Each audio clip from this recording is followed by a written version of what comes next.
Olá, gente, tudo bem? Mais uma missão aqui, Gerados na Cruz. Acompanhe o nosso canal, as nossas mídias, nossas redes sociais. Estamos aqui hoje com o Padre Rodrigo Vieira, Paróquia São José. Padre Rodrigo, muito obrigado, sua bênção. Tudo bem? Tudo ótimo, graças a Deus. Então estamos aqui mais uma vez, fazendo de forma diferente, né? Hoje, o Gerados na Cruz ele está indo às paróquias. Então, a oportunidade de levar você, querido amigo, querido irmão, a informação, um pouquinho da vida do Padre. E hoje nós viemos partilhar aqui no Café com o Padre justamente isso. Já vamos para a primeira pergunta, algo até muito interessante, que eu descobri até antes da gente iniciar essa nossa partilha, né? O Padre também é professor de Educação Física, formado em Educação Física, e eu sou professor também, e me motivou cada vez mais aí nesse processo muito interessante. Padre, como é que foi essa história aí? Então, eu não fui uma criança de igreja porque os meus pais tinham um trabalho que impediam deles terem uma frequência numa comunidade paroquial, na minha paróquia de origem, que é a São Sebastião em Parada de Lucas, e eles não iam domingo porque eles eram feirantes, né? Então eles trabalhavam na feira dos nordestinos em São Cristóvão, né? E eu com 11 para 12 anos, eu mesmo busquei fazer a primeira Eucaristia. Só que aí eu fiz a primeira Eucaristia, ainda participei de alguns grupos de perseverança que existiam na minha paróquia e me afastei até mesmo por causa disso, porque já estava terminando ali o ensino fundamental e foi quando eu me aproximei primeiro do handball, aí eu entrei numa equipe, fui federado e depois eu comecei a praticar o atletismo. E do atletismo, que aí foi quando eu terminei o ensino médio e diretamente, eu terminei o ensino médio com 16 anos, com 17 eu já estava na faculdade, com bolsa também, que eu competia também pela universidade. E aí eu com 17 anos eu voltei para a igreja para fazer o crisma, né? O catecumenato crismal. E eu tive uma experiência muito forte com Deus ali no início do crisma, porque no meu crisma eles iniciavam com uma dinâmica que era semelhante a um seminário de vida no Espírito, e foi também aí que eu conheci a comunidade católica Pequeno Rebanho, porque foi a comunidade que foi pregar esse seminário de vida, eram encontros semelhantes ao seminário de vida, e foi bem junto, né? Então, ao mesmo tempo que eu voltei para a igreja para começar esse processo do crisma aos 17 anos, eu também conheci a comunidade, e dali eu comecei a minha caminhada. Eu já estava no meio da faculdade, né? Já estava no meio, 17 para 18, estava ali no meio da faculdade, comecei a participar da minha paróquia e participar da comunidade católica Pequeno Rebanho. Mas até aí, eu era um jovem, estava pensando, né, em terminar minha faculdade e tudo. E o que foi determinante mesmo para assim, eu começar a pensar na vida sacerdotal, realidade vocacional, foi quando eu conheci um seminarista que era fazer estágio pastoral na minha paróquia. E, como falou, eu sou formado em Educação Física. E eu já trabalhava na área, quer dizer, eu era atleta, depois da faculdade eu comecei a estagiar na área. E eu nunca fui coroinha, eu era de grupo de oração e da comunidade, mas eu nunca fui coroinha, nunca servi o altar, nunca. Eu só fui começar isso depois que eu entrei para o seminário. E a vida sacerdotal era muito distante para mim, porque, por exemplo, eu não tinha calça social, até mesmo a vestimenta, né, o modo de se vestir. Quem é professor de educação física sabe, a gente trabalha de tênis, trabalha de bermuda, de tactel. Eu só tinha uma calça social e um sapato para quando tinha casamento, alguma coisa assim. Hoje eu tenho mais calça social e sapato do que tênis. Mas mudou, né, se transformou tudo. E quando eu conheci esse seminarista, isso me chamou atenção porque ele era muito atlético, ele corria, ele jogava bola e também, né, muito inteligente, uma pessoa muito que me acolheu, que me acompanhou. Hoje ele é padre, hoje ele está servindo a Santa Sé, ele está em Roma, mas ele me ajudou muito nesse discernimento de fazer a junção da minha vida, daquilo que eu vivia, né, que não era nada de errado, mas a minha vida dentro da educação física, dentro do esporte, e com a realidade da igreja, né? Então o início foi aí, principalmente, primeiro que eu tinha um desejo muito grande de uma vida consagrada, né? Tinha um desejo, isso desde o primeiro momento que comecei a caminhar, eu tinha um desejo muito grande. E segundo, o testemunho desse seminarista que começou a me cativar. E qual foi o momento Porque teve uma hora que você teve que tomar uma decisão definitiva. Sim. Naturalmente isso aconteceu. Mas qual foi o impacto disso naquele momento? Então, na verdade foi assim, aí quando eu comecei a caminhar, eu partilhava muito com os irmãos da comunidade Pequeno Rebanho, que eu tinha esse desejo de me entregar mais, esse desejo de ser mais de Deus, esse anseio, né?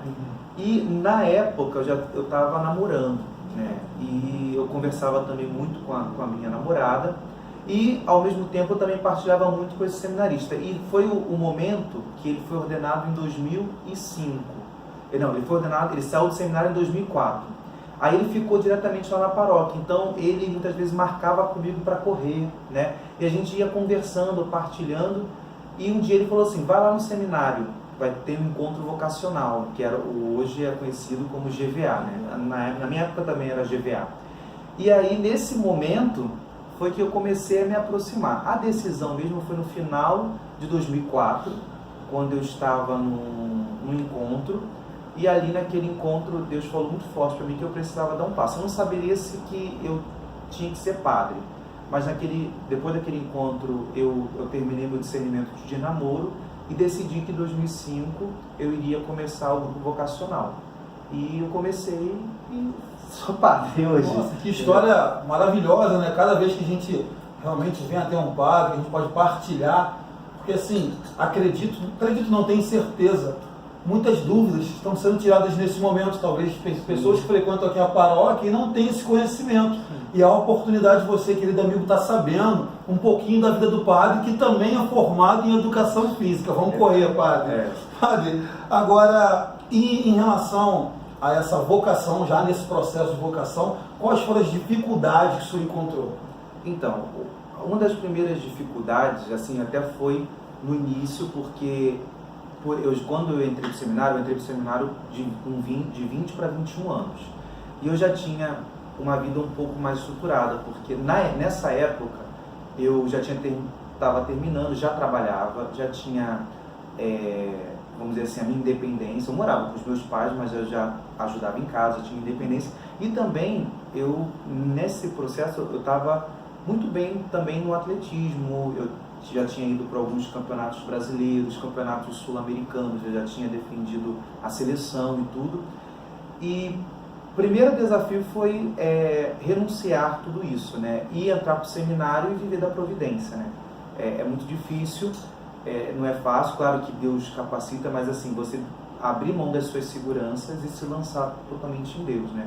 Viver uma vida de dependência, porque no seminário os seminaristas vivem da providência, a gente não tem salário, a gente não tem, né? Enfim, tudo bem que a gente também sai de casa, não dá mais gasto em casa, mas para quem já teve uma estrutura, já teve um costume, é muito difícil abandonar isso. E durante o seminário, eu acho que o desafio é entrar no ritmo de uma vida seminarística, porque é uma vida de muito estudo, de regrar. Como eu falei, eu já era formado e acaba que o esporte te amadurece muito. Então, desde os 14 anos, eu já tinha uma independência, eu ia para onde eu queria, eu passava 15 dias fora, já tinha viajado para outros países para competir. Depois você entra no seminário que você tem que pedir autorização até para ir à praça, né? Então, é uma mudança de maturidade, né? Isso é desafiante. Não vamos dizer que não vamos olhar com um olhar romântico. Claro que tem todo o sentido, beleza, nisso, né, que é a realidade da graça de Deus, mas isso é um processo de conversão também. Diária, né? Sim. E nesse período, o senhor chegou a pensar em desistir? Olha, desistir, assim, porque quando eu fiz no processo de discernimento vocacional, eu digo para vocês que eu discerni minha vocação totalmente pautada na minha história, né? E eu nunca tive vontade assim de desistir, de abrir mão. Mas durante a caminhada a gente tem alguns desânimos, né? A gente tem muitas vezes alguns momentos que você para pensar, mas assim, desistir de não querer, de pensar em sair do seminário, eu nunca tive. Tive dificuldades, momentos difíceis, né? Até mesmo dentro do seminário, do andamento, né? Relacionamentos, a vida comunitária, também autoconhecimento, mas assim, pensar em desistir não, mas assim, tive uns sofrimentos que foram todos válidos no caminho. Voltar um pouquinho, da história do senhor em relação, porque o senhor falou que por conta própria foi procurar a igreja, né? E na época da criança, se os pais tinham o hábito, os pais do senhor tinham o hábito de levar a paróquia, como é que foi isso? Como é que foi essa questão na sua infância? Então, meus pais, eles sempre foram muito religiosos em casa. Eles me ensinaram a rezar, minha mãe me ensinou a rezar o terço, né? A questão do discurso sobre Deus, né? Do falar sobre Deus, sempre foi era algo presente em casa. Só que quando eu nasci, né? Quando eu cheguei na minha família, meus pais já trabalhavam na feira, já trabalhavam, e eles saíam para trabalhar na quinta e voltavam no domingo à noite. Então, me levar com frequência à igreja não era algo rotineiro, mas a questão de oração, a questão de falar de Deus, o catolicismo, que meus pais sempre foram católicos, né? Então isso foi muito presente, né? E depois que eles pararam de trabalhar na feira em 94, a partir daí eles começaram a frequentar mais, não com tanta a sua idade, eles começaram a frequentar mais depois que eu entrei no seminário. Então foi uma motivação para eles também, né? Foi um processo de conversão, tanto para o senhor quanto para a própria família, né? Para os pais, e algo realmente divino. Graças a Deus o senhor está aqui hoje, né? Todo nesse processo aí de evangelização. Minha mãe teve esses dias agora para Dia das Mães, ela deixou uma carta para mim, ela falando que ela reclamava muito que eu ia para a igreja, de fato, porque ali naquele período, com 18, 19 anos, eu ia muito, quase todo dia estava na igreja, como acontece com muitos jovens. E teve uma vez que ela falou assim pra mim, né? Por que você não vai morar na igreja? Aí ela na carta falou assim, eu mandei você morar na igreja e de fato você foi. Ainda mais uma palavra de mãe, né? Olha aí, gente, tá vendo?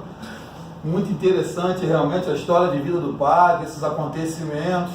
E a gente pode perceber, como eu já falei, né? Cada um tem uma história, cada um tem uma realidade, né? E a gente pode, o padre vai falando, a gente vai até hoje refletindo sobre a nossa vida, né, as decisões que nós tomamos. Isso é algo muito bonito, porque tudo é aprendizado. Sim. Na verdade, eu acredito que o senhor, na história do senhor, realmente esse aprendizado se tornou algo edificante na sua vida, né? Claro. E assim, uma beleza de ver é que Deus escolhe quem Ele quer. De fato, isso está na Sagrada Escritura, né? Ele subiu ao monte e escolheu quem Ele quer. Não existe perfil, seja para a vida consagrada, dentro de um carisma, seja para a vida sacerdotal, para a vida religiosa, né? Existe o chamado de Deus, é o desejo de Deus, né? Deus me tirou lá da vida esportiva, que às vezes é uma coisa tão distante, né? Hoje eu percebo que não é tanto, mas eu consigo fazer uma síntese assim, que muita coisa já Deus me preparava, até mesmo nesse período que eu me dediquei com muita intensidade ao esporte. Uma coisa de concentração, de foco, essas coisas dentro do seminário que você tem que ter, né? Disciplina. Eu não aprendi no seminário, eu já entrei no seminário já com essa noção de disciplina, que no seminário também é bem intensa. Mas saber que Deus chama quem Ele quer, porque às vezes uma coisa que aconteceu comigo e acontece com muitos jovens, é que às vezes eles não se veem, né? Seja na vida religiosa, seja na vida sacerdotal ou numa vida consagrada laical. Eles não se veem, mas na verdade a questão não é de você se ver, é você querer escutar Deus. Né? E Deus vai fazendo toda a obra, Deus vai moldando e vai fazendo você entender qual o propósito dele para a sua vida. Muitas das vezes nós queremos fazer a coisa da nossa vontade, né? Da nossa maneira. A medida não somos nós, a medida é a voz de Deus. Nossa. E, bom, falando um pouquinho dessa questão de atividade física, né? Vou trazer um pouquinho para o meu lado agora. Como é que o senhor consegue hoje, porque assim, pelo que eu entendi, estou entendendo, o senhor sempre teve uma regularidade quanto a isso. E quem é do esporte, ele pode até se afastar um pouquinho, mas fica ali algo, na verdade, no nosso interior. Eu faço atividade física, né, diariamente, eu sou bem ativo em relação a isso. E como é que está a vida do senhor em relação a essa... Então, a atividade física para mim é algo... Eu comecei a praticar uma atividade física regular desde os 13 anos, assim, de competição, de tudo, né? Claro que eu fui moleque de rua, de jogar pelado, enfim, mas assim, uma atividade física, de treinamento desde os 13 anos. Isso foi de forma intensa dos 13 a 21. Depois, no seminário, claro que eu não tive uma atividade física tão regular, mas tinha educação física. No seminário tem as Olimpíadas anualmente, enfim. Mas para mim, a atividade física é algo do meu ser, da minha personalidade. Então, Deus me fala muito fazendo atividade física, humanamente eu fico mais equilibrado, né? Seja nas minhas emoções, até mesmo na minha atuação no meu ministério, eu me sinto inteiro, sabe? Eu acho que isso é uma questão de autoconhecimento. Eu acho que a fé cristã, ela ajuda muito numa realidade de autoconhecimento. Então, quando Deus te dá a graça de você fazer um processo de autoconhecimento, você vai encontrando a sua medida. Para mim, hoje, a atividade física é uma canalizadora de muitas vezes de tensões, e que eu consigo viver. E eu gosto também dessa dinâmica de me superar, de me esforçar, de chegar num limite. Eu acho que isso me faz bem, né? Pessoalmente me faz bem. E assim, o corpo, ele tem que estar também unido ao espírito, né? A gente não é somente, não somos almas ambulantes, né? É um corpo e espírito. Então, cuidar do corpo, de uma certa forma, também ajuda a cuidar da alma. É bem interessante o que o senhor falou, porque eu me vi agora realmente nessa condição. Antes, não realmente passar por esse processo de conversão, estar inserido dentro da vida religiosa, eu sempre fiz atividade física, mas hoje, por exemplo, quando eu vou dar alguma pedalada, eu costumo rezar o terço. Então é exatamente dessa maneira, essa intimidade que a gente começa a construir e associar a atividade física ao lado espiritual também. Sim, e isso é uma coisa que, quando a gente olha lá nos santos, né, as práticas espirituais assim, milenares, há uma relação, né, daquilo que, se você cuida bem do seu corpo, de uma forma equilibrada, claro, você também vai ter a disciplina com as coisas espirituais e vice-versa. Uma coisa comunica com a outra, há uma harmonia, né? Eu acho que tem que buscar essa harmonia, e até mesmo para o serviço de Deus, né? Por exemplo, o padre tem uma vida tão exigente, né? Uma vida muito intensa. Então, até mesmo para você poder estar inteiro, estar bem, né? Para você atender as pessoas, para você aguentar o ritmo, as correrias da vida, e estar equilibrado também, né? Estar bem para atender as pessoas. Muito bom mesmo. Vamos mudar um pouquinho de assunto, mas agora dentro do contexto religioso, é claro, para levar para vocês essa informação. O senhor está quanto tempo aqui na paróquia? Eu fiz agora, no início de junho, fiz 4 anos que eu cheguei, em agosto eu faço 4 anos que eu assumi. 4 anos, né? E, bom, a gente vê alguns movimentos, eu particularmente já participei aqui, do movimento Sentinela, né? Tem o Diácono Nilson. Queria mandar um abraço para o Diácono Nilson, queridíssimo amigo e parceiro também, né, para todos, na verdade, do movimento Sentinela também. E como que o senhor vê, tem muitos jovens, né? Como que o senhor vê o perfil do jovem hoje na paróquia? Então, o trabalho com a juventude é uma alegria, mas também é um desafio, né? Porque o período da juventude é um período de muitas mudanças, de muitas buscas, e, de fato, tem esse desafio porque, ao mesmo tempo, você tem que ir ao encontro desse jovem que está em processo de transformação. Eu sempre costumo dizer que a pastoral da juventude é a pastoral que mais modifica de perfil na igreja, né? Porque você tem algumas pastorais que elas têm um perfil, né, mais homogêneo e permanente. A juventude ela está sempre se modificando porque é um perfil da juventude. E hoje, com o trabalho dos sentinelas, você vê isso, né, que apesar, né, é uma vigília criativa, os jovens são criativos, eu acho que é interessante. E ao mesmo tempo, umas marcas do trabalho dos sentinelas é esse, né, de ter uma experiência com Deus, né, de ter o encontro pessoal com Deus. Eu acho que a gente precisa motivar isso na juventude. Porque às vezes a juventude tem aquela realidade de atrair, né? E eu creio, e isso conversando com o Diácono Nilson e percebendo, que o grande objetivo da Vigília dos Sentinelas é fazer a santidade uma opção de vida atraente, né? É fazer da santidade algo que encante e que também o jovem possa entender que ali há uma realização e há uma felicidade de buscar a vontade de Deus, de buscar uma vida de intimidade com Deus. Então, hoje, creio que o trabalho com a juventude, seja o Sentinela, também temos outros grupos que estão surgindo, é essa realidade. Principalmente, eu acho que claro que o jovem tem alegria, tem a criatividade, mas eu percebo, claro, cada vez mais no mundo hoje tão secular, que a radicalidade é o que mais atrai o jovem para, de fato, no sentido de radicalidade. E assim, algo bem atrativo, porque é uma vigília, né? Você atrair o jovem para uma vigília é um grande desafio, já que hoje o mundo oferece tanta coisa contrária daquilo que a gente realmente vive, né? E a gente percebe realmente alguns frutos, vários frutos sendo através dessa missão. Que essa missão continue perpetuando, né, na fé e em oração também, e estaremos sempre juntos também. Bom, para a próxima pergunta agora, a gente já está chegando na parte final, mas isso é algo interessante também, queria que o senhor falasse o seguinte.